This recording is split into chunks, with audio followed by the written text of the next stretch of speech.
So I'm Dave Roberts, I'm a power engineer. I've worked in the sector for the last 22 years. I'm responsible today for the scale up of our EA VisNet business. That's all of our LV activity.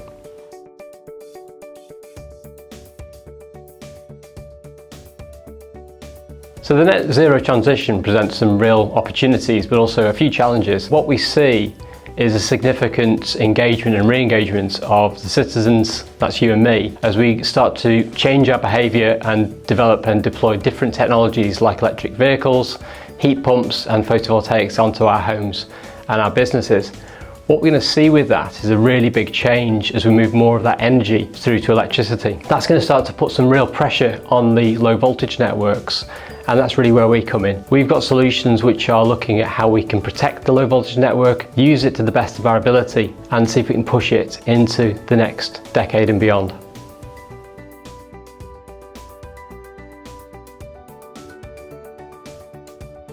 So at EA Technology, we are passionate about the transition to net zero, and we can see the real important role that the electricity networks are going to have in that transition. Come and talk to us because we can show you some of the technologies, the tools, the algorithms, the systems that we've got can help be a real critical part of this future.